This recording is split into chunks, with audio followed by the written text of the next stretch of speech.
84। हे सेनाओं के यहोवा, तेरे निवास क्या ही प्रिय है। मेरा प्राण यहोवा के आंगनों की अभिलाषा करते करते मूर्छित हो चला। मेरा तन मन दोनों जीवते ईश्वर को पुकार रहे। हे सेनाओं के यहोवा, हे मेरे राजा और हे मेरे परमेश्वर, तेरी बेटियों में गैरियों ने अपना बसेरा और सुपाबेनी ने अपना घोंसला बना लिया है, जिससे वे अपने बच्चे रखे। क्या ही धन है वे जो तेरे भवन में रहते हैं, वे तेरी स्तुति निरंतर करते रहेंगे। क्या ही धन्य है वो मनुष्य जो तुझसे शक्ति पाता है, और वे जिनको सियोन की सड़क की सुधि रहती है। वे रोने के तराई में जाते हुए उनको सोतों का स्थान बनाते हैं। फिर बरसात की अगली वृष्टि उसमें आशीष से आशीष उपजाती है। वे बल पर बल पाते जाते हैं। उनमें से हर एक जन सियोन में परमेश्वर को अपना मुंह दिखाएगा। हे सेनाओं के परमेश्वर यहोवा, मेरी प्रार्थना सुन। हे याकूब के परमेश्वर, कान लगा। हे परमेश्वर, हे हमारी ढाल, सुधि कर और अपने अभिषिक्त का मुख दे, क्योंकि तेरे आंगनों में का एक दिन और कहीं के 1000 दिन से उत्तम है। दुष्टों के डेरे वास करने से अपने परमेश्वर के भवन की बेउड़ी में पर खड़ा रहना ही मुझे अधिक भावता है, क्योंकि यहोवा परमेश्वर सूर्य और ढाल है।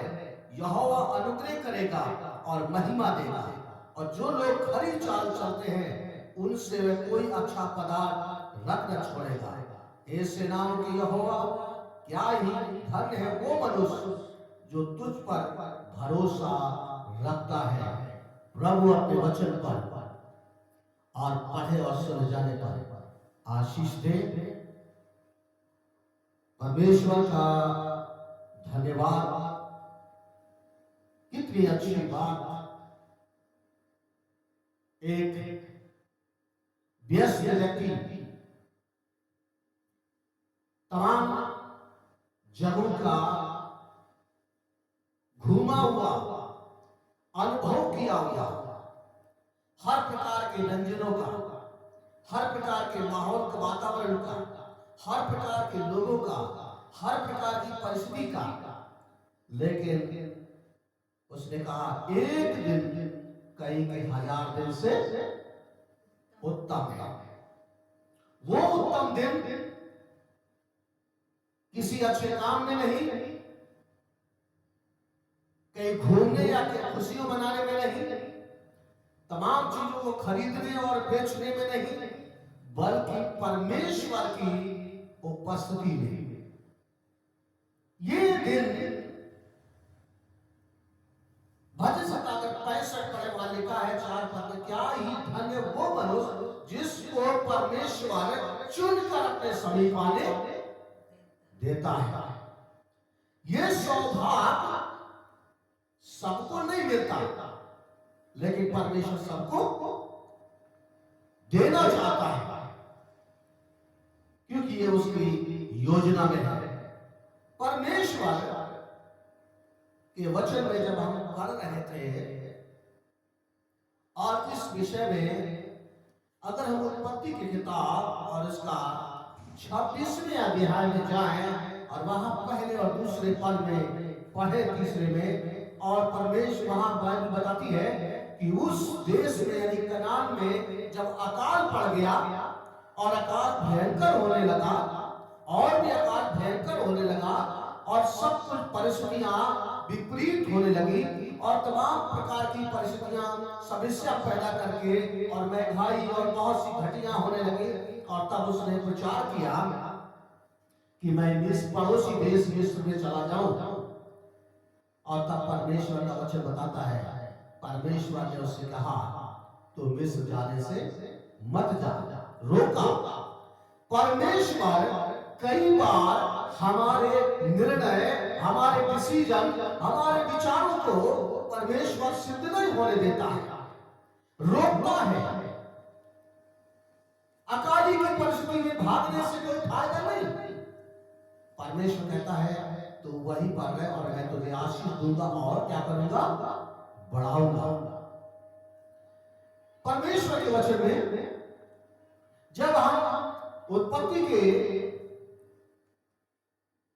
43 अध्याय में आते हैं और तब याकूब कनान से कहता है, कनान में जाने के लिए, मिस्र के लिए, तो परमेश्वर कहता है मैं भी तेरे साथ क्या करूंगा, मिस्र में चलूंगा, तुझे आशीष दूंगा, बढ़ाऊंगा और क्या करूंगा, तुझे फिर वापस ले आऊंगा, तेरा साथ नहीं छोड़ूंगा। और जब हम आगे पढ़ते हैं 48 अध्याय के मानते हैं तो बाइबल बताती है कि कनान और मिस्र दोनों अकाल से जब भयंकर हुआ, बर्बाद हो गए। कहने का मकसद परमेश्वर कभी जाने से रोकता है तो कभी परमेश्वर अगुवाई करता है, क्योंकि वो हर परिस्थिति को बेहतर ढंग से समझता है। इस व्यक्ति के भी जीवन में जो इसने समझा उस बात को उसने भजन संहिता 84 में पहले पद में लिखा, हे परमेश्वर तेरे निवास क्या ही प्रिय है। परमेश्वर के कई ऐसे जगह हैं,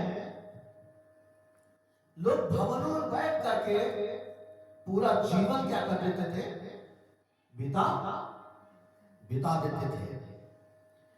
इसका भी अनुभव परमेश्वर की उपस्थिति में, और कहता है 1000 दिन से कहीं उत्तम दिन है। व्यवस्था में लिखा है ये परमेश्वर ने 1000 दिन, उसने कहा तू विश्राम दिन को मानना क्योंकि ये आशीष का दिन है। हम आज परमेश्वर ने भी 6 दिन काम किया और बाइबल बताती है 7वें दिन उसने क्या किया, विश्राम किया। और मनुष्यों को भी ये दुनिया भर में, चाहे वो किसी संप्रदाय से हो, किसी भी आस्था से हो, किसी भी भाषा से हो, किसी भी रंग से हो, लेकिन 6 डे काम करो और एक दिन विश्राम आवश्यक है। ये व्यवस्था परमेश्वर ने दी और यही व्यवस्था आज दुनिया भर में पालन होती है। 7वें दिन जो परमेश्वर ने दिया, ये इसलिए ले दिया कि हम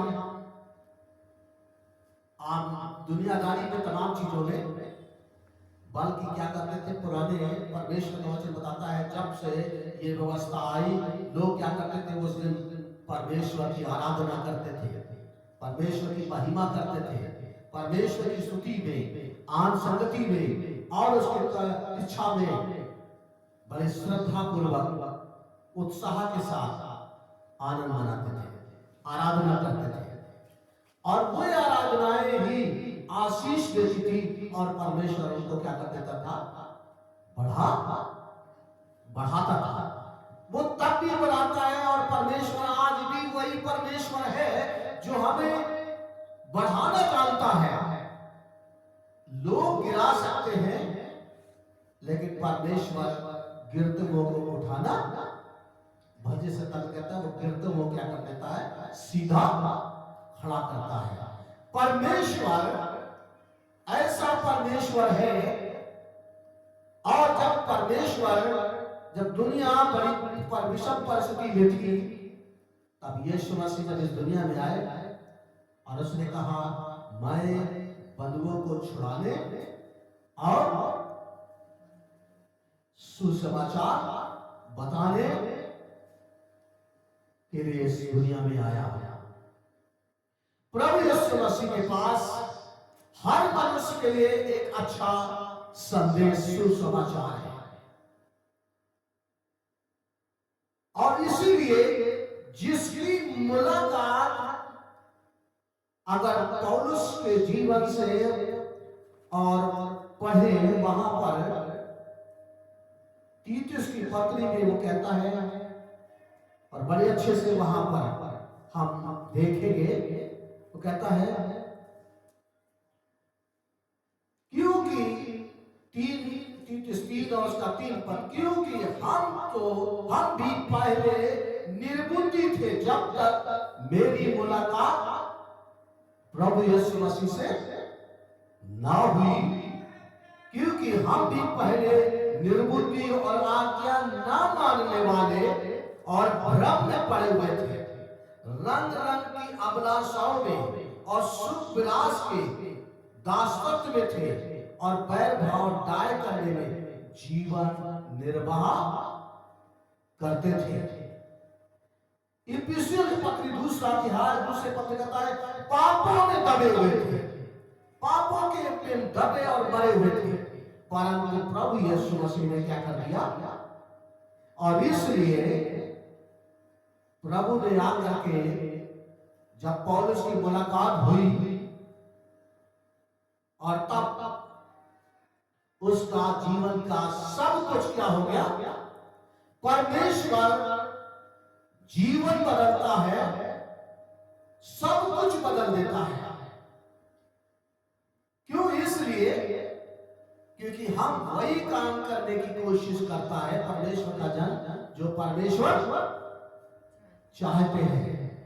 अपनी इच्छाओं को, अपने विचारों को परमेश्वर कहता है मैं रखता हूं अपनी बात की, मैं जाना चाहता हूं, परमेश्वर कहता है रह जा, मैं चाहता हूं कि क्या करूं, परमेश्वर कहता तू चल और मैं तेरे साथ।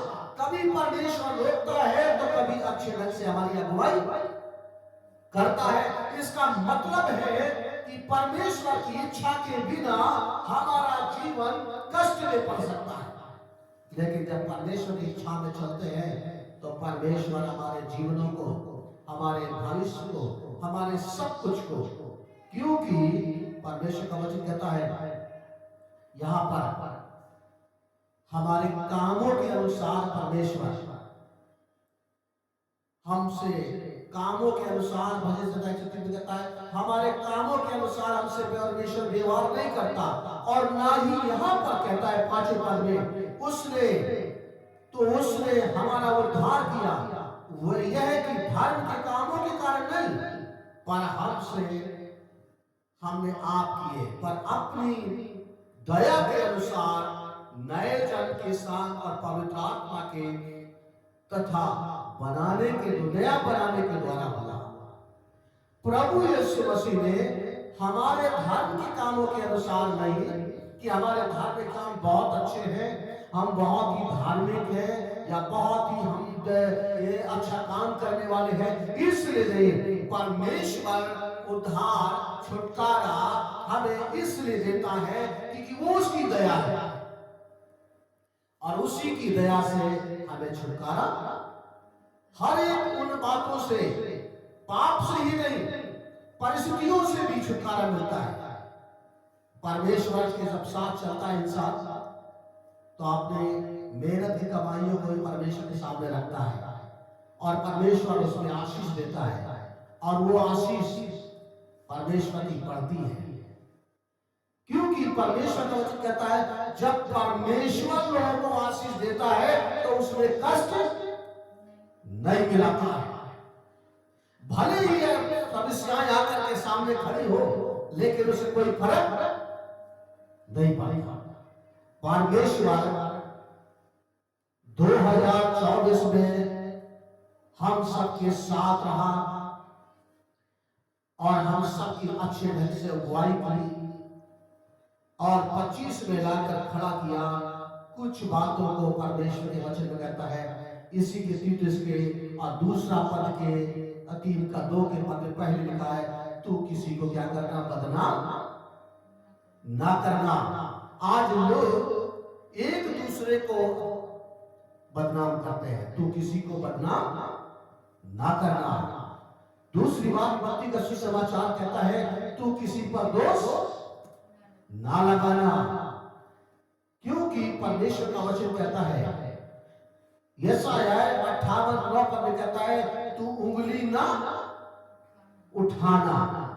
हमें परमेश्वर इन सब कामों को करने के लिए परमेश्वर चाहते हैं कि हम, और परमेश्वर के वचन में 3:4 में, क्योंकि लोग अंतिम समय में क्या होंगे, भले के बैरी होंगे। और परमेश्वर अपने लोगों से कहता है तुम भले कामों से सरगर्म रहो, परमेश्वर के वचन को आज्ञा और इच्छा से, मनुष्य की इच्छाओं से नहीं, परमेश्वर की इच्छा से।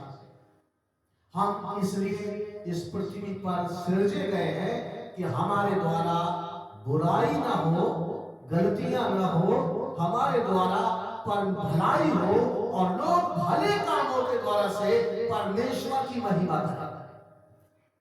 लेकिन बाइबल कहती है अंतिम दिनों में क्या करेंगे, भलाई के कामों, भले करके क्या होंगे, बैरी। भलाई को करना नहीं चाहिए, बल्कि भलाई को बुराई में तब्दील करने की कोशिश करेंगे। परंतु आज हम परमेश्वर का धन्यवाद देते हैं। यीशु का 2:14 में कहता है जिसने अपने आप को इस संसार के लिए दे दिया, इस मानव जाति के लिए दे दिया, इस जगत के लिए दे दिया कि हमें सब प्रकार के अधर्म से क्या करे, छुड़ाए। और बाइबल कहती है जो कोई लोग प्रभु का नाम लेगा वो अधर्म से बचा रहेगा। जो कोई प्रभु का नाम लेगा वो अधर्म से बचा रहेगा। शुद्ध करके अपने लिए एक ऐसी जाति बना ले जो भले भले कामों में सरगर्म हो। हम परमेश्वर के वो हैं भले कामों के लिए। और जब इंसान इस बात के लिए अपने आप को समर्पित कर देते हैं, वो कभी बुराई कर ही नहीं सकते। ये परमेश्वर का वचन दावा करता है। बुराई करने वाला हमारा शत्रु है, जो हमारी खुशी, जो हमारी उन्नति, जो हमारा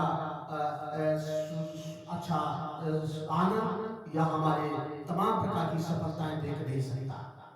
लेकिन धन्यवाद परमेश्वर का कि वो हमारा परमेश्वर है। और यही परमेश्वर का वो अनुभव करके कहता है मैंने हजारों जगह 1000 दिन देखा, घूम घूम कर देखा, मैं 3.5 साल तक घूमता रहा, लेकिन कोई भी नहीं मिला। लेकिन एक दिन परमेश्वर की उपस्थिति में बिताया हुआ उन 1000 दिनों से उत्तम हमने उसको पाया। जब कोई व्यक्ति पहचान पाता है कि परमेश्वर की उपस्थिति में कितना आनंद है, और वो आनंद जो दुनिया देती है, दुनिया का आनंद है, तमाम चीजें हैं, लेकिन परमेश्वर जो आनंद देता है वो दुनिया नहीं दे सकती है। परमेश्वर के वचन में हमें ये बड़े अच्छे से परमेश्वर का वचन बताता है, क्योंकि पौलुस फिलिपियों का 3:14 में कहता है इसलिए मैं पीछे की तमाम बातों को, तमाम उन बातों को, विचारों को, युक्तियों को, सोचों को जो हमने अनुभव की है उन्हें छोड़ करके आगे की ओर बढ़ता हूं, क्योंकि आगे परमेश्वर की जो इच्छा है वो इच्छा हमारे जीवन से पूरी हो। अभिलाषाएं हमारी क्या करती है, हमें पाप की तरफ आकर्षित करती है। अभिलाषाएं हमारे जीवन में तमाम, चाहे शारीरिक हो, चाहे वो भौतिक हो, चाहे सामाजिक हो, चाहे जिस प्रकार की हो, अभिलाषाएं हमें कभी भी संतुष्टि नहीं दे सकती है, बल्कि हमें और प्रताड़ित करती है। परंतु परमेश्वर और पाप की तरफ, और पाप जन्म होकर के मृत्यु तक ले जाता है। लेकिन परमेश्वर है जो हमारी अभिलाषाओं को जब हम परमेश्वर के क्रूस पर टांग देते हैं तो बाइबल कहती है वो जीवन की ओर ले जाता है। हमें परमेश्वर इसलिए यही तो भेद है, यही लाभ है, यही प्रलोभन है कि परमेश्वर हमें मृत्यु की ओर नहीं, हमें जीवन की ओर हमारी अगुवाई करता है। हमें बुराइयों की तरफ नहीं, हमें उन तमाम अभिलाषाओं में नहीं, हमें उन तमाम परिस्थितियों में पड़े रहने के लिए नहीं जो अंतिम दिनों में लोगों के जीवन में आने वाली है। परंतु परमेश्वर का धन्यवाद, जो बाइबल कहती है पतरस की पत्री में 3:7 में, सब बातों का क्या तुरंत अंत होने वाला है। हम ऐसे समय में हैं, दुनिया में कब क्या हो जाए कुछ पता नहीं है, इंसान तो कुछ पता नहीं है, परंतु फिर भी हम इन बातों पर विचार नहीं करते। परमेश्वर हमारे जीवनों को, हमारे कामों को, हमारे व्यवहारों को, हमारी बातचीत को उस आधार पर बनाना चाहता है जिससे परमेश्वर की महिमा हम सबके द्वारा हो। और जब परमेश्वर मिस्र में ले गया तो बाइबल बताती है 7 साल भयंकर अकाल रहा और परमेश्वर ने उन्हें वहां उनका पालन पोषण किया, परमेश्वर ने उनको बढ़ाया। और बाइबल कहती है बहुत बढ़ भी गए। परमेश्वर जब हमारी अगुवाई करेगा हम निश्चय आशीषित होंगे, निश्चय सफल होंगे, निश्चय उन्नति होगी, निश्चय,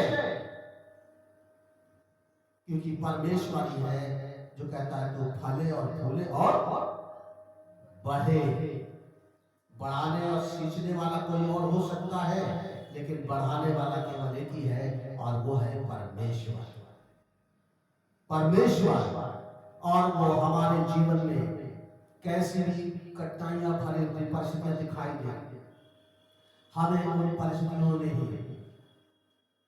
से विचलित नहीं कर सकती है, बल्कि परमेश्वर का वचन कहता है परमेश्वर उन परिस्थितियों के विपरीत काम करके हमारी सबों की अगुवाई करने के लिए, परमेश्वर वो परमेश्वर है जो मिस्र से जब ले गया था और वहां परमेश्वर ने उनको बढ़ाया और तब परमेश्वर ने उनके जीवन में कैसे वो पल भर में पहुंच गए थे, ज्यादा समय नहीं लगा था कनान से और मिस्र में जाने के लिए। लेकिन जब परमेश्वर ने निकाला एक बड़े जन समूह को तो वहां से 40 साल लगे उसी जगह पर पहुंचने, फिर भी न पहुंच पाए। फर्क यही है परमेश्वर लोगों को चाहता रहा कि लोग परमेश्वर की उपस्थिति में विनम्र बने, लोग परमेश्वर की स्थिति में नम्र बने, लेकिन परमेश्वर पर भरोसा करें, परंतु ऐसा नहीं किया। और जिसका परिणाम हुआ परमेश्वर ने जबकि उनके जीवन में जो मिस्र में काम किए थे उसके बाहर भी परमेश्वर ने समुद्र को विभाजित किया, टिड्डियों को भेजा, परमेश्वर ने मन्ना बरसाया, चट्टान से पानी पिलाया, मूसा का सांप से लोगों को जिंदा जीवित रखा, बचाया, तमाम प्रकार के मिरेकल्स हुए। जो कपड़ा छोटा था वो 40 साल तक कपड़ा उनका नहीं फटा, वो बढ़े तो कपड़े भी बढ़ गए, वो परमेश्वर। लेकिन फिर भी वो दीन हुए और बर्बाद करने वाले बन गए, जिसका कारण हुआ वो लोग मर गए, वो अनंत जीवन के वारिस नहीं बन पाए। परमेश्वर अनंत जीवन का वारिस बनाने के लिए वो परमेश्वर का लेखक कहता है क्या ये धन है परमेश्वर तेरे निवास, प्रिय है, धन्य है। और चौथे पद में वह कहता है बड़े अच्छे से, धन्य है जिसको क्या करके सियोन के सड़क की सुधि रहती है, धन्य है जिसको सियोन के सड़क की सुधि रहती है। परमेश्वर का वचन कहता है धन्य है वो मनुष्य, वो स्त्री, वो बच्चा जो परमेश्वर से सामर्थ पाता है। दुनिया के पास सामर्थ्य नहीं है, पैसा हो सकता है, ताकत हो सकती है दुनिया भी, लेकिन फिर भी बांटी नहीं जा सकती। परमेश्वर की धन्य है वो व्यक्ति जो परमेश्वर की क्या करता है, शक्ति पाता है, और जिसको परमेश्वर के मार्ग की सुधि रहती है। धन्य है वो निरंतर परमेश्वर के भवन में उपस्थिति में रहने पाएंगे। जब याकूब मिस्र में जाने से पहले जब वो अपने मामा लाबान के घर जा रहा था और किसी जंगल में एक जगह पर वो रात में पड़ा पत्थर के तकिया रख करके सो रहा था, और तब परमेश्वर ने उसने देखा, उस सपने में सो गया और उसने देखा और कहा, जब स्वर्गदूत उस पे उतर रहे हैं और चढ़ रहे हैं, उतर रहे हैं, और ऊपर कोई सिंहासन पर बैठा है, और तब उसने जब वो जागा उसने कहा ये परमेश्वर के भवन को छोड़कर कुछ हो ही नहीं सकता है। वो प्रिय स्थान था जिसको याकूब ने बाद में बेतेल का नाम दिया, परमेश्वर का घर। वो निवास के लिए क्या कहता है, भजन 84 के 2 पद में, मेरा प्राण यहोवा के आंगनों की अभिलाषा करते करते मूर्छित हो चला है। इतनी उसके जीवन में कहता तन मन जीवते परमेश्वर को क्या कर रहे हैं, पुकार रहे हैं। परमेश्वर की उपस्थिति, परमेश्वर की अच्छी अगुवाई, परमेश्वर की संगति, जब इंसान उसके पास आता है तभी उसे पता चलती है। बाकी सब चीजें हमारे सामने, लेकिन धन्य है वो व्यक्ति जिसे परमेश्वर चुनकर अपने समीप आने देता है। और परमेश्वर का वचन कहता है, परमेश्वर उन ही लोगों से कोई अच्छा पदार्थ न रख। 11 पद में कहता है, परमेश्वर अनुग्रह करेगा और महिमा देगा, और जो लोग परमेश्वर की खरी चाल चलते हैं परमेश्वर उनसे कोई अच्छा पदार्थ रख न छोड़ेगा। तमाम लोग अच्छे पदार्थों के लिए तरसते हैं, लेकिन परमेश्वर का वचन बताता है, परमेश्वर उन लोगों से को तरसने नहीं देगा, बल्कि उन्हें उपयोग करने देगा, आनंद मनाने देगा, खुशी मनाएंगे, एक दूसरे के साथ संगति करेंगे। और इसीलिए परमेश्वर का वचन में बहुत अच्छे से कि उसने अनुभव किया। ये बड़ा व्यस्त होता था, एक राजा था जिसने इस प्रकार की गवाही दी, मैं उसके राज्य शासन का इतना बड़ा सब कुछ संचालन करना, सभी कुछ देखना कठिन था, हर जगह जाना, उसके आदर में सम्मान में सब कुछ अच्छे से अच्छा होता था। परंतु उसने एक चीज जब अनुभव की और उसने कहा 1000 दिन से उत्तम है एक दिन परमेश्वर की देवड़ी पर। क्या ही धन्य है वो मनुष्य जो प्रतिदिन परमेश्वर की देवड़ी पर खड़ा रहता है। हमें भी आज परमेश्वर सलाह देता है, जब परमेश्वर की उपस्थिति में हम परमेश्वर की उपस्थिति में जाते हैं, परमेश्वर का वचन कहता है, और हम जब प्रार्थना करते हैं परमेश्वर उत्तर भी देता है। जब हन्ना प्रार्थना कर रही थी परमेश्वर के भवन में, कोई उसकी बात को नहीं सुन रहा था, याजक भी उसको देख करके उसे नशे वाली समझ बैठा, परंतु कोई था जो उसकी बात सुन रहा था, और वो था परमेश्वर। और से जब लोग कहने लगे कब तक बैठी रहेगी, कब तक तू प्रार्थना करती रहेगी, कब तक नशे में गुदगुदाती रहेगी, उसने कहा मैं नशे में नहीं हूं, मैंने अपनी बात अपने परमेश्वर से मन खोल कर कही है। और तब याजक ने कहा परमेश्वर तेरे मन की इच्छा को क्या करे, पूरी। परमेश्वर का घर, परमेश्वर की संगति, परमेश्वर की उपस्थिति में हमारी इच्छाएं पूरी होती है, क्योंकि परमेश्वर का वचन कहता है। परमेश्वर आज भी तमाम लोगों को आशीष दे। सचमुच परमेश्वर के भवन में जाना, परमेश्वर की उपस्थिति में जाना, परमेश्वर के वो पल जो हमें मिलते हैं और उस पल में परमेश्वर के साथ बिताना कितनी खुशी की बात है। धन्यवाद परमेश्वर, धन्यवाद, धन्यवाद। तेरी इच्छा पूरी हो जाए, आत्मा में तेरे जीवन है ये, मैं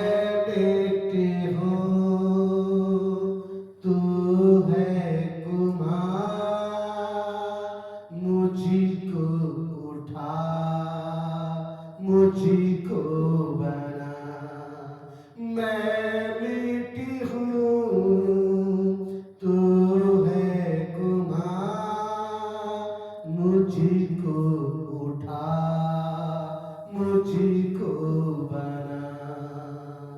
फिक्रे मेरी तेरे सिवा कौन सुनेगा यहाँ। हालेलुया। फिक्रें हमारी कौन सुनेगा यहाँ, आंसू हमारे कौन देखेगा, परमेश्वर। आइए हम प्रभु की स्तुति करें। धन्यवाद जीवित परमेश्वर, प्रभु यीशु मसीह। जो लोग फिक्रों में हैं, जो तमाम प्रकार की बातों में उलझे हैं, परमेश्वर जब आज तेरे वचन को सुनते हैं, प्रभु हर एक मन, हर एक व्यक्ति, हर एक जन, प्रभु तेरी लालसा उत्पन्न हो जाए। तेरी प्रभु जी मन की तेरी इच्छा, तेरी संगति की अभिलाषा उत्पन्न हो जाए। वो समझ पाए सचमुच परमेश्वर की उपस्थिति में कितना आनंद है। दुआ करना चाहते हैं जो तमाम प्रकार के अभिलाषाओं में, तमाम प्रकार की समस्याओं में, तमाम प्रकार की निराशाओं में जकड़े हैं, प्रभु यीशु मसीह के नाम से, जिसके कारण से तमाम फिक्रें और तमाम आंसू बहा रहे हैं, प्रभु तो उनके आंसुओं को पोंछ दे। वो कहने पाए सच है कि परमेश्वर ने हमारे आंसुओं को पोंछ दिया है। हालेलुया। प्रभु धन्यवाद आज आपके वचन के लिए, धन्यवाद परमेश्वर आपकी अच्छी अगुवाई के लिए, धन्यवाद परमेश्वर जो हमारी इच्छाओं को पूरा करते हैं, हमारी विनती और प्रार्थनाओं को सुनते हैं और उसका उत्तर भी हमें देते हैं। यदि आज प्रभु जी कोई भी तुझे पुकार रहे हैं, प्रभु जी उनकी सब परिस्थितियों में यीशु मसीह के नाम से हम प्रार्थना करते हैं, उनकी प्रार्थनाओं को सुने प्रभु और उन्हें उत्तर दे और उनसे अपनी महिमा ले।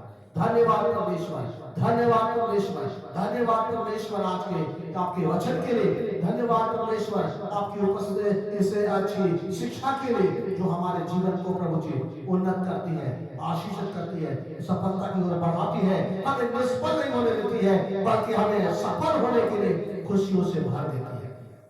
प्रभु आज हम ये प्रार्थना करते हैं हर एक जीवन में होने पाए, ताकि तुझको महिमा दे। हम सब की अगुवाई करें और हमसे अपनी महिमा लें। तीनों के साथ हो, तीनों की प्रभु जीवन का सहयोगी दाताओं की तेरी आशीष मांगते हैं। ये सब कुछ प्रिय प्रभु यीशु के नाम से हम मांग रहे हैं। आमीन। धन्यवाद प्रभु जी। हालेलुया।